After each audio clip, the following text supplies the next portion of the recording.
Swayam Prabha. Digital India. Educated India.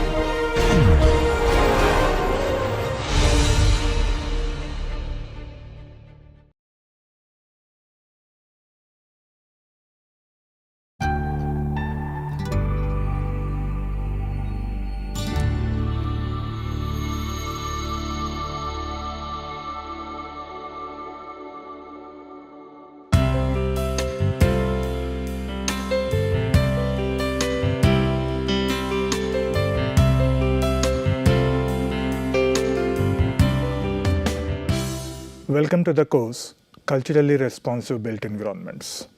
Today we'll be going to talk from the same power series, and we are particularly discussing about the forbidden space in the Chinese part of, Beijing. So today, how this whole power plays within the space, and especially in the case of the Forbidden Kingdom. And many of you might have seen a movie of The Last Emperor, which shows the lifestyle, the whole biography of the Puyi. And so these all the stories which have taken place in this kind of Forbidden Kingdom. So here this lecture has been developed based on the readings from Kim Dovey's work on framing places, mediating power in the built form. So before starting with this, the Forbidden Cities, so the older name of Beijing is Peking, and if you look at the historic city of Beijing, you can see the outer city here, and you have the inner city boundary, and you have, this is where we refer to the kind of imperial city which was ruled by the emperors, and you have within the imperial city you have the forbidden city. So if you look at the whole picturesque painting of those days, the Ming Dynasty's painting, you can see that it is from the south to the north where they talk about from heaven to the earth. So basically the whole movement is from the south towards the north, and in fact that is where it goes back. It takes the whole power status from a common man's side to the emperor's side, and which is where it is much more controlled version of it. And here the more deeper you are going, that is more, these are the premises which are lived with these kind of the noble class. So here in the whole city of Beijing, you can see how it is divided on the four sides. You have the Temple of Heaven, and the Temple of Agriculture, and the Temple of Moon, the Temple of Sun. So obviously this is being an east side, have the Temple of Sun, and the Temple of Moon, and the Temple of Earth, Temple of Agriculture, and Temple of Heaven. So in fact, if you look at even these walls, they also follow certain ancient philosophies of having a curvature walls, so that it can deflect the evil spirits, sort of things. That kind of understanding was there. But now in today's condition, if you look at the present Google Earth map, and this is where you have the wide moat. This is the Forbidden Kingdom, and which have a ceremonial, the access. And today's, in the present condition, you have the Tiananmen Square, and you have, this is how the whole layout is all about. And now how one can actually narrate, because Dovey actually narrates the whole series of places and how they are used and how they have been shaped in time and how they have been transforming by various political discourses. So this is what Dovey tried to explain. Now in fact it starts with the kind of Tiananmen Gate, and then you have the ceremonial access. Then this is where you have a U-shape meridian gate, and that is how and you have a huge moat for a kind of defensive purposes, which actually, this is where you have the whole forbidden kingdom. And then you have the military. On one side you have two entrances, one is the civil and the ministerial entrances and the military gate. And this is where I think you have the Hall of Supreme Harmony, and this is the same thing for the gateways. So there are a series of, it takes the whole journey takes through a series of gateways and a wide courtyards, and it is actually taking you from the whole journey is making someone to pass through a numerous elegant spaces, and each of these spaces actually having a kind of controlled paths. Now I'll like to explain how actually Dove narrates these places along with these performatives, what kind of performatives have been performed. Now if you look at even the present tourist map of this, if you someone walk from the Tiananmen Square, and one can actually see that you have the Meridian Gate here, and on the back side, rear side, you have the Gate of Divine Prowess, and again this is the gate of the West Flowery Gate and East Flowery Gate. So this is for the civil servants and the ministerial, and this is for the military places. But whereas you have on the outer court, you have the gate of Supreme Harmony, which you can see here, which is a gate of Supreme Harmony.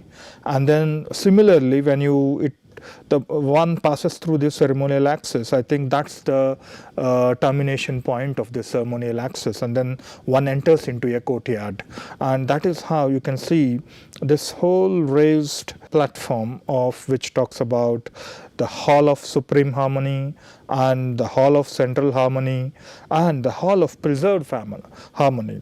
And then so basically these two gates, the court embedded within it, and this is a gate of heavenly purity. I think if one can look at it, that all the administrative component lies in this, and then it takes to the further royal side of it. And similarly, you have on this whole the inner court, where you can see that the Hall of Heavenly Purity and the Hall of Union and Peace and the Hall of Earthly Tranquility, and then obviously at the rear it have the Imperial Gardens. So it is little more taken from a more public to the administrative controls, and then to more of a noble the places for the noble people. Now Dove refers it as a kind of celestial city, and it is how even historically the notion of making the city, it is referred to kind of a connection of heaven to earth. So in fact this whole the kingdom, it's actually started around 13th, 14th century, and then it lasted about even a lot of transformations have been taken place until 16th, 17th century, and later down a major transformations taken place in the early 19th century till the 1989, and even in the recent phenomenon. So they call the one who approaches from the Tiananmen Gate can see the Meridian Gate. So it is actually on the south. It actually located on the north-south axis, and it is basically on the southern side of it. And this gate is in the middle place and faces sunshine directly. It is on the meridian, and hence it was named as Yumen. So this often referred as Yumen in a kind of dialect. The emperor would, so here this is a place where sometimes the emperor would appear on this gate to accept captives after a successful war. So the only place one can see that the emperor, whenever they they had a victory over some enemies, so then when they bring all the captives, so that was the time the emperor used to come and visible. And if one walks further down onto the ceremonial axis, and that is where the ceremonial axis terminates, I would say, and this is referred as a gate of supreme harmony. So what this old photograph which we can find in the web, and you can see that this is the access to the primary ceremonial site and termination of the ceremonial access. That's where the very long corridor actually ends. So the moment you are talking about a long corridor, a kind of access, so which is actually the path is defined. You are not able to go here and there. It's not like a Maidan, or it's not like a big square. So you are directed and you are forced to walk in that direction so that you can reach there. So a certain discipline is also carried over. And the moment you enter into that gate, and you can see, you can enter into the kind of hall of the small court, which is a kind of the outer court sort of thing, and you can see the hall of supreme harmony. So here you can how power actually plays an important role. So these buildings, these built forms are actually raised almost more than 8 meters height sometimes, and then you can see the human scale here, and you can see how it is almost raised on a particular height. So that here the ensemble was an ideogram of the world of heaven and earth, and in Chinese they say that heaven is high and earth is broad. So the floor of the court also represented the earth with terraced hall in the heavens. So here, because obviously that is where many of the administrative meetings with other ministries and do take place in those days, but then still the height and the scale along with its volume, it represents a kind of how a power is shaping these ideologies. It is about 4 hectares, and this particular courtyard, they have hosted a lot of a large number of people, and they are very much this particular place they have conducted a choreographed rituals. And the one important thing one has to think about in the ground level is the pavement, which is the earth, and which was marked out with rank markers. So basically on the east, the ministers and the civil officials were ranked above the military officers to the west. So basically, even within that, the wide courtyard, so you are actually the 4 hectares of courtyard, you are actually, these are marked with these certain positions. That also indicates that, this is for the ministers, this is for the civil officers, and this is for the military officers. And the raised platform is about 8 meters higher than the court, and the throne is about 50 meters. It's not, the throne is not just, you have the platform here, but the throne is not just here, but it is almost 50 meters at the back from the edge of the terrace, so that no one was permitted in that hall when the emperor was present. And the kowtow is a kind of the traditional way of how one show a respect. So this is a form of so they basically they bend on their knees and they touch their head to the floor. So this is a kind of kowtow. So whenever the king is passing by. So you can see the present day's interior, the throne and the ceiling. Again, it has a raised platform. Within that, the hall, again the king is positioned at a higher place. It's about 2 meters height. So in that way, it signifies his position. And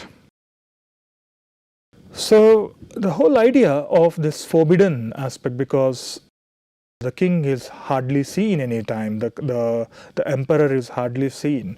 So that is where the place of power was where one could see without being seen. So this is a very important understanding how the Chinese, the kingdoms, both the Ming and Qing dynasties have actually looked into it.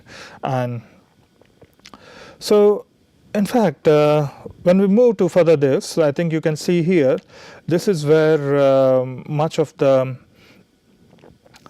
everyday practices of power in the inner court, this is what we refer to as a kind of inner court. So here you have a series of pre-monumental buildings, and mainly you have the Hall of Supreme Harmony and Hall of Central Harmony and Hall of Preserved Harmony. And if you move further down, and this is where it's about 100 meter to 100 meter by 200 meter enclosure, which is inner court, was the inner sanctum of the emperor and empress. So here again, you have this is the court which we are talking about, and mostly it is a little of the place for these royals, and where basically the emperor and empress, but though it is not their living quarters, but still much of their activities do take place. Now here one of the important monuments which you can see is the Palace of Heavenly Purity. Here this is where you can see that an emperor sits here, and he normally used to receive officials or emissaries, and its square forecourt with terrace and steps replicates the ensemble at the Hall of Supreme Harmony. So basically, but it's almost sometimes a half of the scale of what you see. It is almost a half of scale of what you get the court of the Hall of Supreme Harmony. And the second building, which is about Palace of Earthly Tranquility, and this is again, it is mostly a kind of a residence, a royal residence of Empress. In this, they have the kind of personal wardrobes, a huge, this kind of, it's mainly dedicated to the kind of royal empresses.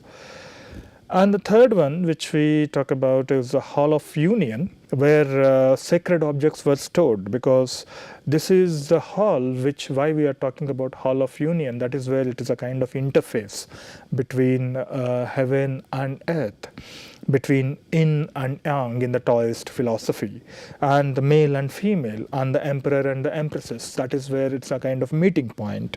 And all the precious objects of the various royal specifics, and as well as the sacred objects, they are all stored in this particular hall. So what Dove has explained in our previous lectures, he actually adopts space syntax as an assessing tool. So how these spaces are actually connected, and how these power, in order to identify the role of how the power mediates within the built form, like we did talk about in the Hitler's case, about even the Germania and also his chancellor's building, how he talks about using gamma analysis in analyzing these spaces. Here one can see, so basically in this is probably who have worked on this particular projects on the space syntax analysis. If you look at this map, he identifies as 4 distinct zones, and two of them are basically the ceremonial approach through the outer court and then the inner court. So basically you can see that you have the ceremonial approach, and how they are coupled with some kind of flanking palaces. You have the Hall of Supreme Harmony, Hall of Unity. So this is basically they are coming in between in a sequence, but then it is within these 2 zones. One is the inner and the outer zone, and in inner you can see that there are a couple of 3 palaces, and in the outer you have the 3 palaces. And then you have on one side you have the military gate and the civil open space, which are again, so you can see that this is the converging point, and then it again bifurcates. But all these 4 zones, how they are linked is basically with the rear courtyard. So this is a very interesting part. If someone can look at this of so this space where we are after this is the rear outer court, and this is actually connecting almost all the 4 zones. But if one start analyzing these flow charts of how the sight lines and how the connecting patterns do emerge, and how it is actually, how it is distributed through the power forces, how it is within the component of the power and as well as the privacy, and the concept of to be seen and to see but not to be seen, how these barriers also are managed. So if one look at it, it's basically the deepest realms. If you look at the inner court, which is they are coming into the most of the deepest realm of the Forbidden City, and whereas the outer component, which is of the outer court, so this is how, because these are mostly dedicated for these emperors and their concubines, So it's more of a kind of, it's all prohibited for any others to enter into it. But the path into and out of this realm for ministers and officials was strongly controlled by the rare outer courtyard. So this is the connecting point from the inside to out and everything. So within the ministers and the civil servants, this is the kind of connecting part. And now we talk about a little bit of how the power is hidden, in terms of, this is where the historical evidences also talk about, especially when we, in 1856 onwards, like in 1861, when Tongji became emperor at the age of 5, and this is a kind of portrait of a Chinese emperor, and his mother, Empress Dowager Cixi, and she is very well known in the Chinese history, because if you look at, when he was 5, he was made to sit on the throne, and a curtain, what you can see is a curtain, and behind that Tongji, the small boy, used to sit there, and most of the empire was, all the decisions were communicated. She, Cixi, imperial Dowager Empress, she actually had a control, and though putting the emperor at the backstage, that is where the emperor is completely not seen, but then all of them are communicated through her. And as soon as after the death of the Tongji emperor in 1875, and then she made the Cixi had made one of her nephew as the succeeding emperor, which Guangxu. And as soon as he became the emperor, I think his ideologies are more towards a kind of his openness and how he's looking at a kind of the Western movements and other things. And at some point he was again, some of the records talk about that he's been jailed, and finally he died in 1908. And that is where we often refer as a kind of the end of imperial power. So that is where he says, one can never forget the power of the emptiness at the center, because one is forever forbidden to see it. So in fact, there was no emperor sitting. Ideally, there was no powerful, but it was an empty thing. But then, but no one is able to see that. What is that happening inside? No one have an idea how the rules and regulations, how the implications coming out. So it is completely invisible, and it is all hidden monarchy. So with the end of imperial power in 1911, so obviously the power have actually moved from Forbidden City to Zhongshan. So which means it's about in 1915, obviously this is where it's a major movement of once the imperial rule have ended, it has opened up to the kind of the party establishments. And in 1915, this particular place was a kind of as a government enclave. And then in 1948, again this compound became a residential enclave for party leaders. And especially Mao's, who was actually a son of a wealthy farmer, and Mao Zedong, he started this kind of movements in China. And finally, he chose a residence of a traditional compound built by then emperor in 1795. In fact, what you see here is now the power is no more here, but the power is gradually moving out. So coming to 1949's Mao Zedong, and he proclaimed the foundation of the People's Republic of China, and a single party state controlled by the Communist Party of China. So it's basically a kind of a socialistic movement. And people have people have looked at this.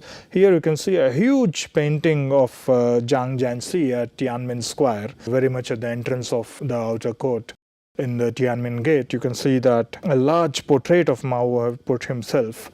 And now this has produced two kinds of meanings. One, it was a hidden power submitting itself to the people, right? So obviously it is giving a message that yes, the power has submitted itself to its people.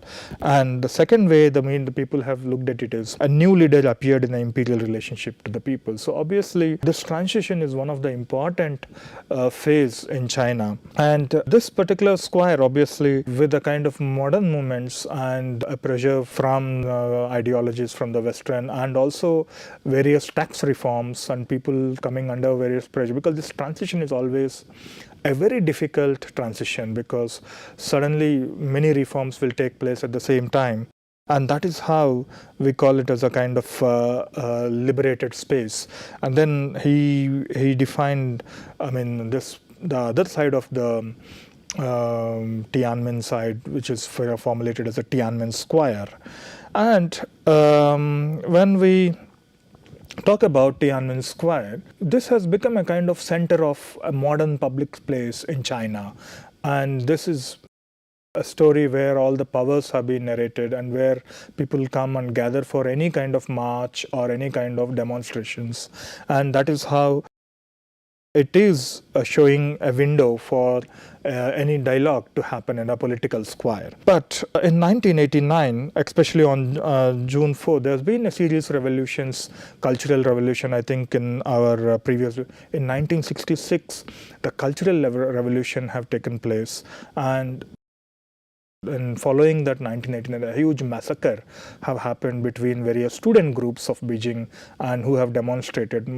I mean, the official record says maybe a few hundreds, but in many other media records say that a few thousands and thousands of people died in that massacre. And that is where, after that, following the 1989 protest, that has become a kind of a landmark history in China. And people now, once a liberated space of this people of this kind of Tiananmen Square, which is giving an openness for everyone to participate and come and demonstrate. But now after this, it has again started converting into kind of forbidden space now, and different rules have been imposed on to control these, and in order to maintain these. And they have also talked about how certain limitations have been put forward in the Tiananmen Square. So that is where Dove calls it again forbidden space too. So in the conclusion, the Forbidden City is largely reproduced its practices of power through a deeply segmented spatial syntax. And it takes many forms. Forbidden space takes many forms. It is all too easy to identify the open and closed as congruent with liberty and constraint, and transparent and hidden. So in fact, after this whole Tiananmen massacres and various series of massacres which happened from 1916 and later on as well, so that is where a monument of people's heroes has been constructed, dedicated to the people who lost their lives. So what this whole story is talking about, the forbidden space, once it was in the hidden walls, and at some point in a century's time, it came out of the walls as a liberation space. And even with the same set of openness, still it has converted into a forbidden space, in a different version. So what we are learning here is a kind of how the forbidden space is not just only within the limited walls or in the hidden part of it, but the meanings associated, they keep changing with the kind of political reforms do take place. And thank you very much. This lecture is basically developed on the readings from Dove, Framing Places, Mediating Power with Built Form. Thank you very much.